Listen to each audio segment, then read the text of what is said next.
सकल सोच कर जाई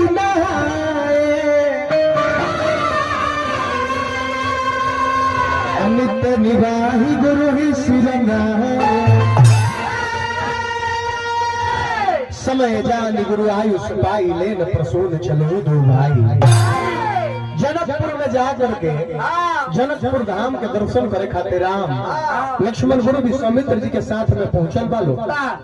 ओकरा पहले ऐलान हो गए रहे सीता स्वयंवर के कि जे वीर होई धनुष के तुरी ओकरे साथ में बेटी सीता के विवाह हुई। ए पापी के लेके दूत गुरु जी के पास भी आए रहे, लेकिन बबुआ परडे के नियम रहे कि गुरु जी के पूजा करे खातिर दोनों राम लक्ष्मण भाई फुलवारी सजा के फूल लोग के लेके आवत रहल। जय हो ए बबुआ हो रोज को तेरे फुलवारी में जाता है आवत रहे। एक दिन और गइल बारे बाग में जब हेले करे तमाली ले जाके बाग के सैर करावता महीनर में रही भाई बाग के सैर करावता। बड़ा सुंदर कवि गाना में लिखल है का गेंदा गुलाब के जवाब नहीं खे बाग में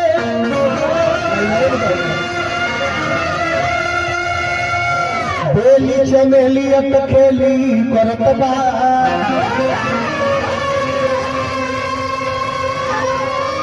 भौरई जहार करे प्यार के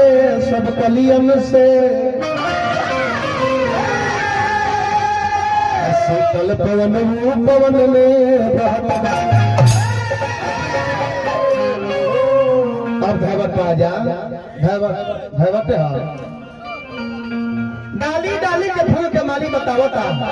अचिन हवत प्रभु श्री रामचंद्र जी से लखनलाल जी से के प्रभु फूल के बगीचा देखिए हमरे के बताओ तल कि आखिर कौन फूल कौन है कि डाली डाली के फूल के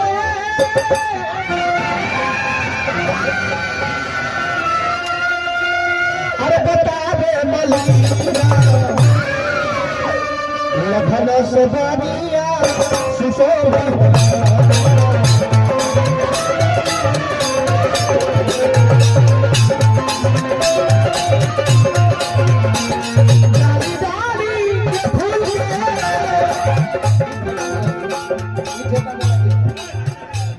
डाली डाली के फूल के बता दे लखन से बानिया सुशोभित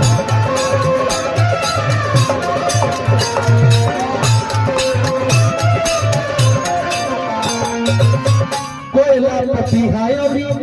चकबा चकोर मोर तटे सुर भोरा बाटे विभोरा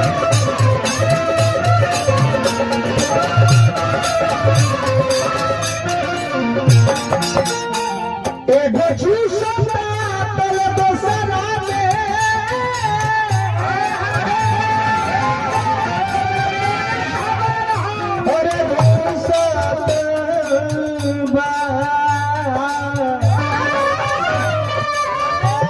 एगो चूसता दोसरा में दोसत बा परागन के पावेला लोहित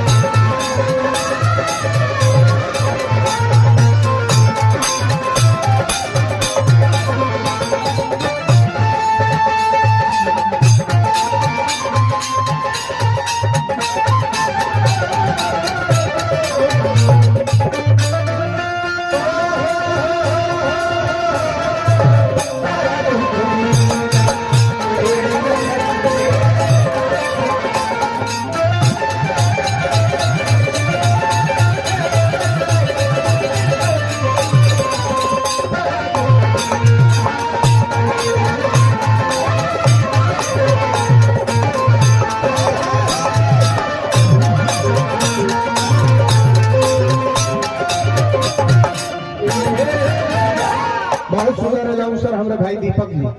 पुरस्कार हमारा कभी है नहीं स्वीकार बा ए प्यार हमेशा एनी टाइम मोहब्बत बरकरार रहे नारायण जी से है प्रयत्न करो सही बात निर्मल जल में कमल खिलल बाते भाई ऐसा जी के का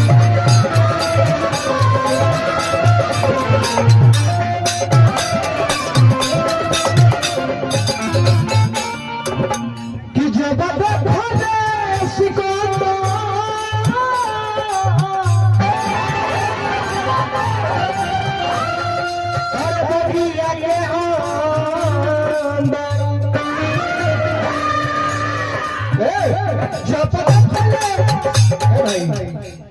जब खोले सिकंदर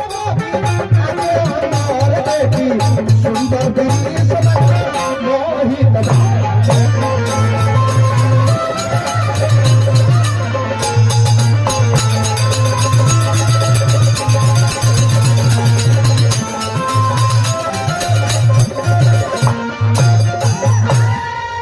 रामचंद्र लखन लाल जी बाग के सैर करत हुआ ताले ले गिरजा जी के पूजन करे खातिर सीता माता सखी लोग के साथ में निकलल बाड़ी। गोस्वामी तुलसीदास जी रामचरित्र मानस में चौपाई लिखल का अरे कितहियो सीता तो आई गिरजा पूजन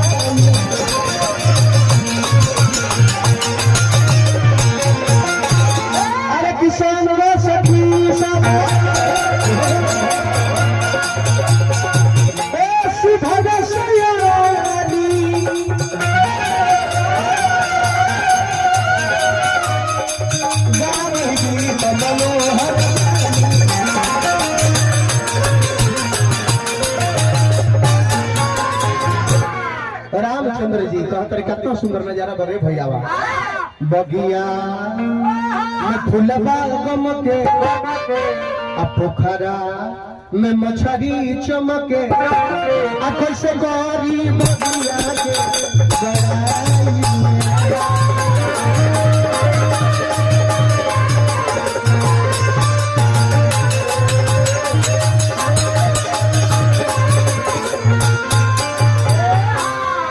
लाइन से सीता माता सखी लोग के साथ पूजा करे निकलल बड़ी ताले वही में से एगो चंचला नाम के सखी रास्ता भटक जाता रही भुला गई वो पूजा करे ला जब गिरजा जी लोग ना जाके सीधे रास्ता फुलवरिया ला धो लेली गोस्वामी तुलसीदास जी वही जो छोटा लिखनी का अरे की एक सखी सिए संभव है गाई रही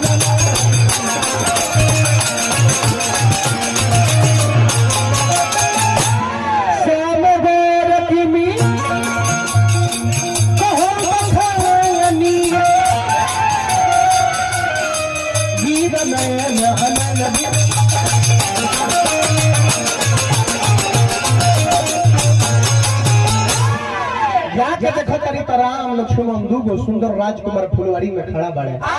हृदय मन में कल्पना करे लगली कि कैसे लोग गोड़का के बड़ाई करे लगे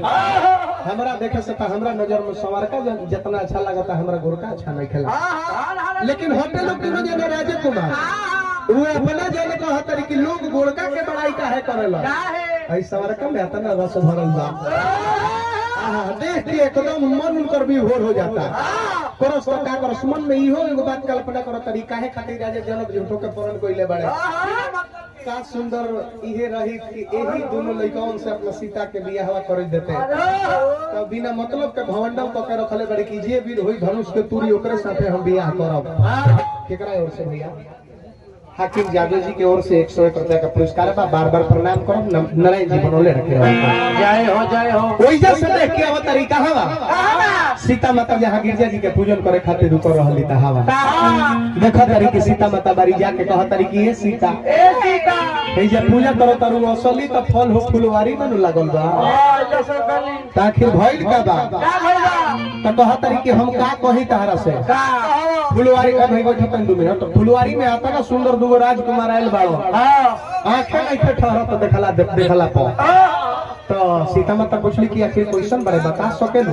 कहली कि ना ई हमरा बस के नहीं थे देखले बा आंख बोले के बाबू के मुहवे देखले रही तो मुहवे के बोले के रही तो वर्णन हो जाई अखिया देखले बा अखिया के बोले के रही तो वर्णन हो जाई लेकिन विभाग बाटल बा आंख के देखे वाला काम बा तो मुंह के बोले वाला काम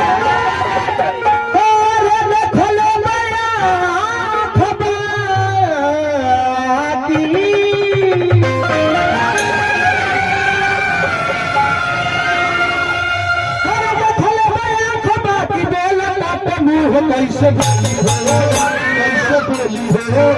अरे ठीक से नहीं होइगे बोली हो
कतना बताई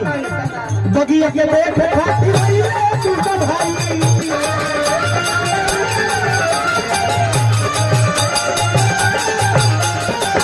सावर बोल बारे कैसे बताई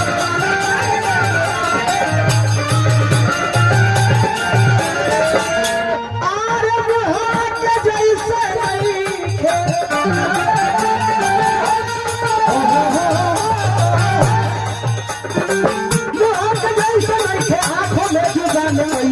कैसे बोली हो ठीक से नहीं होइगे बता कैसे बोली हो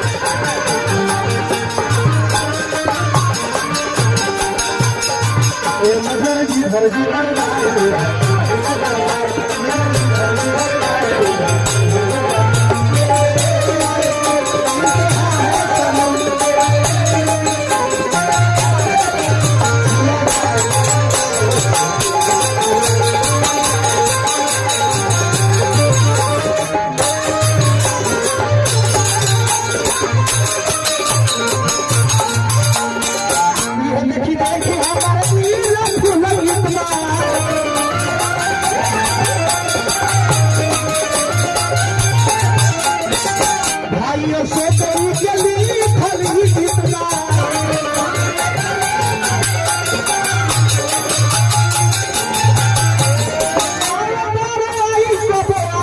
कैसे बोली हो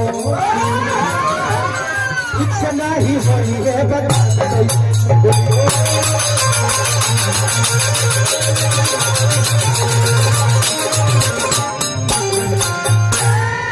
जब इतना बात सखी वर्णन बड़ाई कइले बाड़ी तो सीतो के बर्दाश्त नहीं हो कहली कि जब इतना बोला करे त लागत कि हमरा चलही के पड़ी का आ सीता खुद जाता रही बाग में केकरा के देखा खातिर प्रभु श्री रामचंद्र और लखन लाल जी के देखा ये सामने तुलसीदास जी लिखनी अरे किते ही दो दिले के जाई प्रेम दिया सीता हो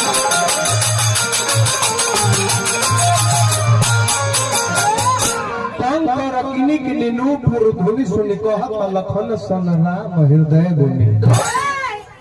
रोशन भाई जब सीता माता फुलवाड़ी की ओर प्रवेश कइले बाड़ी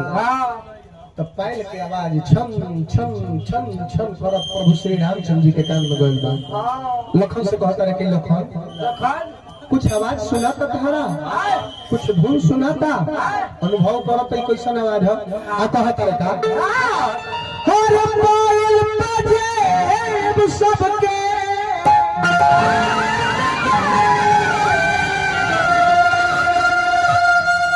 जब धुन सुनाता हमारा पाता नहीं खे अरे भीतरी काहे आई सब जब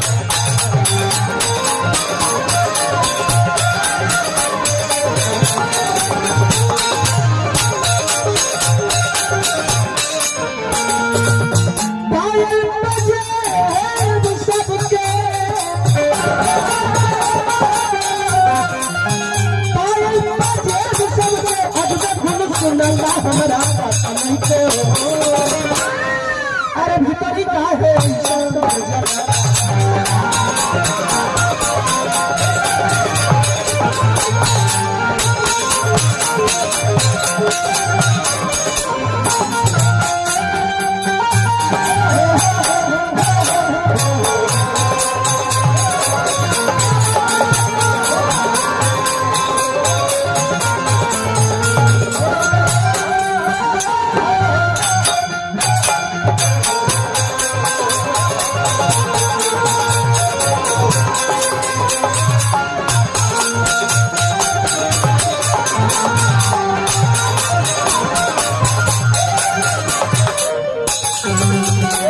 बहुत बहुत रुपया पुरस्कार बालक भगवान की ओर से। अच्छा अच्छा दुल्हे सरकार के भतीजा बनी ढेर सारा आशीर्वाद नचात निवासी प्रभु श्री राम से यह कामना रही पढ़ लिख के बहुत ऊंचा पद पर हुआ चल जाए माता पिता के सपना के सजावट साकार करें भोला से हम ये प्रार्थना करो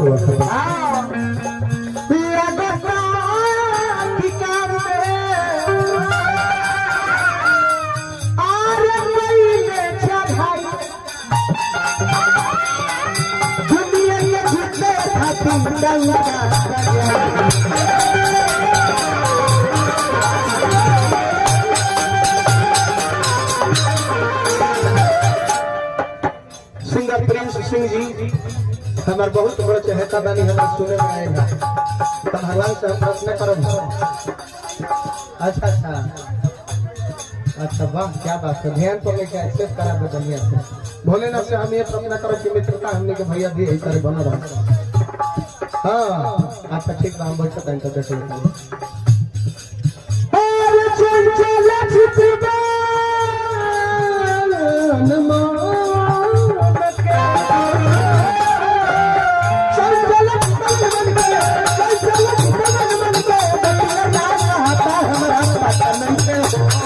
अरे भीतरी का है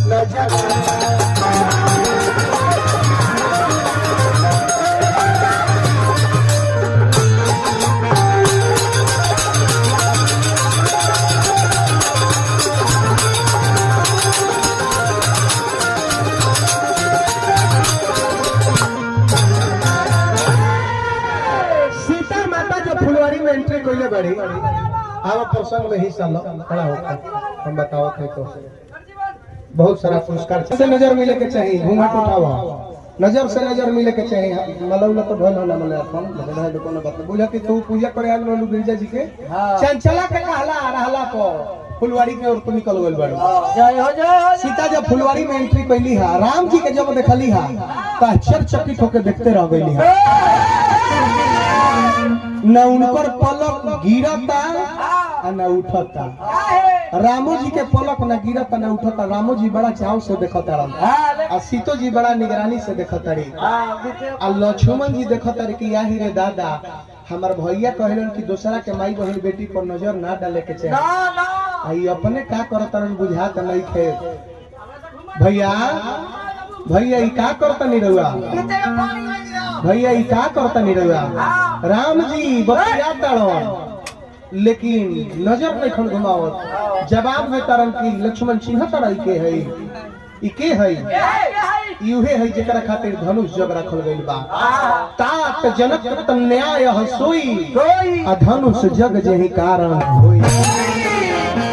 सीतो माता नजर हटावत लइखी सीतो जी के सखी लोग जे रहे उ लोग कहता कि ये सीता ई का करता रू सीता जी कहता रे कि ये सखी हौ देख कौआ ए सखी हौ देख चिड़ै ए सखी हौ देख मोर लेकिन नजर नहीं की हटावत जब राम के सीता के नैनाचार भइल बा जब नैनाचार के कवि जी किताब में पढ़ले चाहे रामायण में देखले तो बड़ा सुंदर उनका कलम से एगो धुन पर गाना निकल गया अरे नजर लड़ाओ तब मिल के दोनों भइले नैना अन्नी मेरी सुनैन से हटाए पहले मन में विचार होता प्यार के अदा परदान भोगिया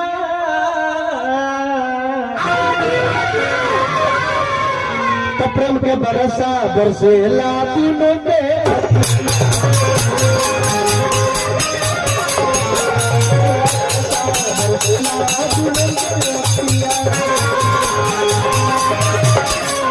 प्रेम दिवस भई जगत दुलारी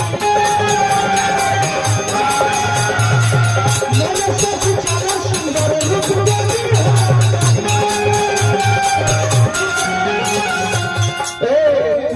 शीर्षक देखो तारी चेहरा मारो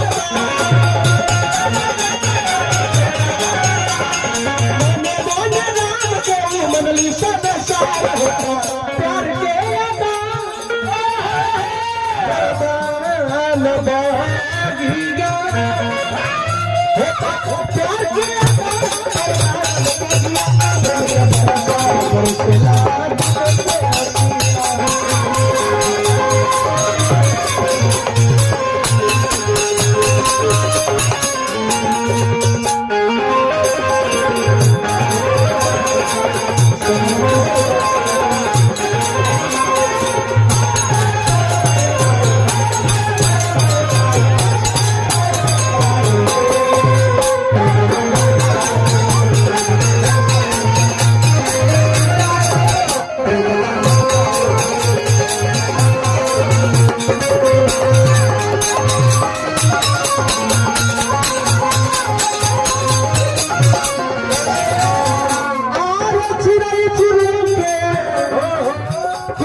लगी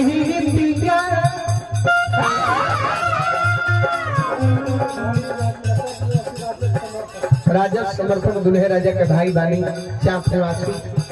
हमरा के 200 रुपया का पुरस्कार देली बढ़िया से ले ली चेयर बहुत लिखाइल बा बढ़िया से अच्छा तो करुआ हमार खासी आदमी बानी महाराज हमरा मित्र के रहुआ जीजाजी बानी हमरो जीजाजी लागो जेकरा से प्यार दिलार हमेशा हमनी के बनो रहले जब भी दिल्ली जाइले तब बेचारू बिना मिलल न रहे हां मनीष यादव दिल्ली पुरस्कार हार्दिक हार्दिक अभिनंदन नारायण जी बनौले रखे बाटे भाई अशोक जी के लिखल गीत लिया बाटे भाई अशोक जी के लिखल गीत लिया के भरोसा बरसेला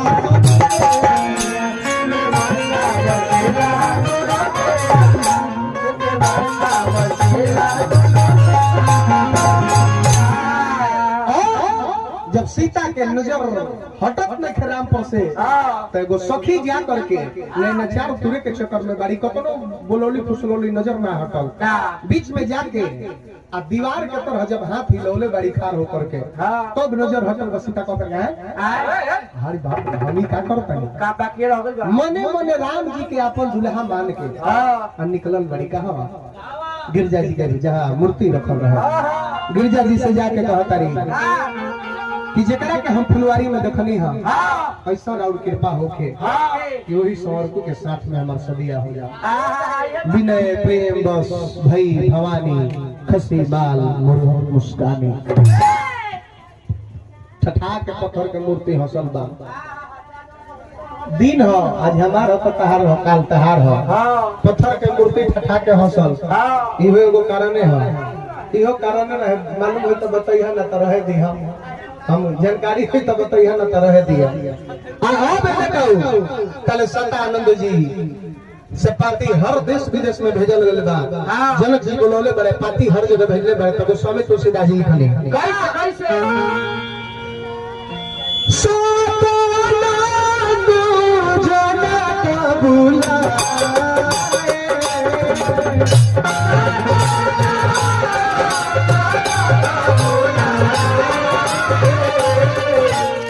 कौशिक मुनि कहीं तुरंत पता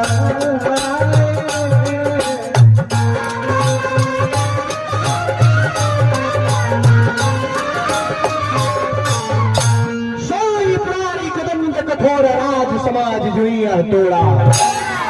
बाप रे बाप त्रिभुवन जय समेत में देही विनय बिचारी बरई हटिते हैं। देश विदेश के लोग लोग आइल बा, लोग कहता है देखो ना बुढ़बा कायल राजा के ई धनुष तुरे खातिर प्रण कइले बाड़े। भाई देखो त बिना मतलब के धनुष तुरे के प्रण कइले बाड़े। हाताना राजा के बोलवा के का जरूरी रहलो, एगो हमरा के बोलौते वही में से हम ही अकेला धनुषवा के तुर के सीता के साथ बियाह को लेके चल ली। बाप रे बाप सभा में के ना रहे, रावण आ रहे, बानासुर आ रहे। इहां तक ले प्रमाण मिलता कि रावण धनुष पर अपन 19 हाथ लगा दे रहे। 20वां हाथ लगावे का प्रयास कोई लोग तले आसमानी भइल। अरे ये मूर्ख रावण लाज नहीं लागत रे, अपना धनुष से धनुष के टूट रहल बारे रे। तेरा मधु राम के राक्षस हरण करके तेरा बहिन के लेके चल गए। आही रे दादा ते धनुष के तुरंत करे, अपना गुरु के शिव के धनुष के तुरंत करे। अरे तोरा बहिन के मधु नाम के राक्षस शरण को के लेके बत धनुष के चक्कर में पड़ल बड़े। जब तेरा बात आसमानी से सुनल नो तो आश्चर्य चकित हो तो कौन है साहब को क्यों नहीं बात करता। राजा जनक आज तो हम धनुष ना तुरे पानी, लेकिन जा देखो समय आया कि तारा बेटी सीता को लंका दिखा करके आतना बतिया को केहू परने कइलो। सीता काहे लंका गए रहे, काहे इहे कारण रहे। सीता स्वयंवर के बेर रावण प्रण कर लिया था कि एक ऐसा समय आएगा कि सीता मैं तुझे अपना लंका दिखा करके ही छोड़ूंगा। तब वह जाने कि बाबा जोगी के भेष धारण कर पहुंचा रहे भिक्षा मांगे वनवास में। आ जाके जबरदस्ती उठा के लेके चल रहे, मजबूरन सीता के जाहू के पर रहे। एगो कारण बारे मर्द खैर, लेकिन छोड़ो ही बात हटावा। अब है जब रावण निकलल बा वजह से तो जतने चित कबरा फुटना राजा रहले सब लगले सब घमंड फूले। कहता से हमार बारी बा, ए हमार बारी बा, कहता नु के हमार बारी बा। अब तू लोग बोलो तार कहता नहीं हमार बारी बा, तो तार लोग सुना तो नहीं थे। तुरा बा तो तुरा बा तुरा। अरे तो धनुष के आगे सब राजा फुट के बाकी अब बाकी रूठे ना चलेगा।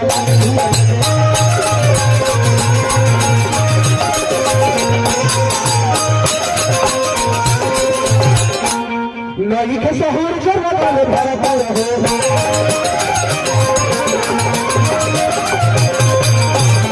सब पर गुण होई सबकी हो।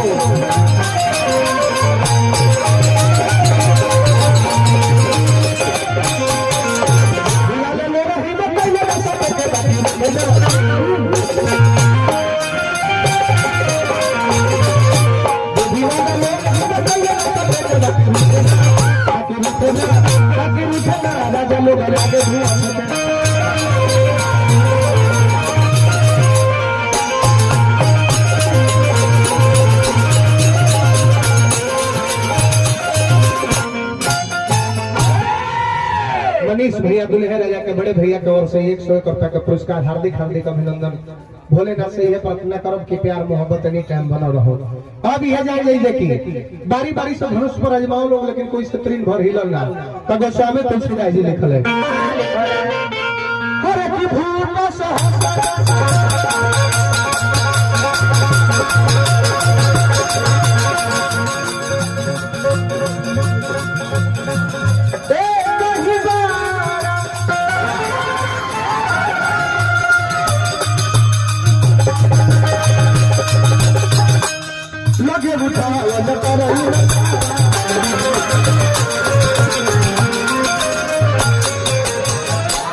जब धनुष कोई से तीर भर ना हिला ना डोल टूटे के तब बतिए हटावा। राजा जनक के मन उदास हो गइल, छोट हो गइल मन उनका। सोचता रहे कि अगर हम जनते कि हमरा बेटी सीता के तकदीर में विधाता शादी नहीं लिखले तो ऐसा हफरन ना कइले रहती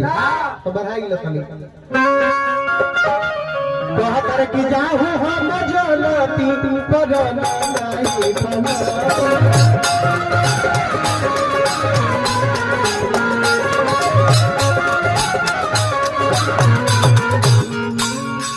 भले सिया रहती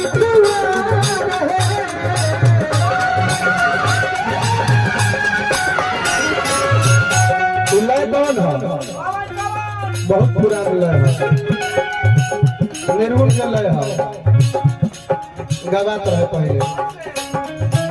देखो हम पवनी सुरतिया सजन के,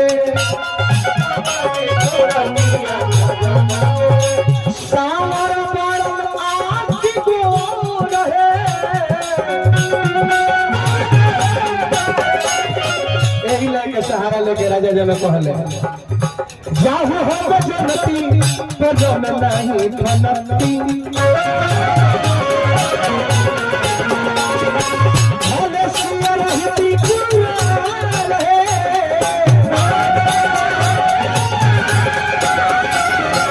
देश रे विदेश के नदेश लोग जुटले,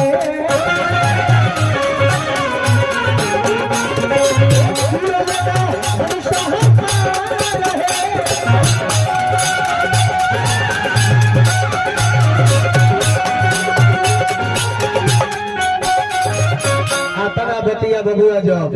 राजा जन कहले, अब जनी गाँव मखे भटमानी वीर विहीन मही में जानी, सजहुआ से निज निज गृह जाहु, और लिखा न विधि पे देहि विवाह। अंगुड़िया घुमा के बतना बतिया कहले तो अंगुड़िया गल के करे ऊपर शेषा अवतार लखन लाली पर बीच समाज में खारो के जाता रे राजा ई का कहता ए राजा ई का कहता जौन सभा में वीर योद्धा राम ऐसन भैया बारे, उनकर छोट भाई लखन लाल बारे, गुरु विश्वामित्र जी बानी। अरे मर्द धनुष पर तारा घमंड भइल बा, अगर जो गुरु जी के आदेश पाई पर भैया राम के आदेश पाई तो धनुष का हो पूरा ब्रह्मांड के था पटक करके, लेकिन समय के जाने वाला गुरु विश्वामित्र जी, विश्वामित्र समय सुन जानी, बोले अति स्नेह में बानी, उठहु राम भन जाऊ बहुत चापा, अमिता बहुता तजनक परी, का देरी कोले बारो राम खड़ा होखो, धनुष के तोड़ा और धनुष के तोड़ के राजा जनक जौन पुरान बौकरा के पूरा करो और सीता के साथ में जयमाल के कार्यक्रम को के विवाह संपन्न करो। रामचंद्र जी मतवाला हाथी के तरह खड़ा भइल बानी, धनुष के लगे जाता ने प्रसंग के हमें ही जा खड़ी पाई लगौनी, आ एगो लेडारी तनी हमनी के मार दी जा तो होली हो।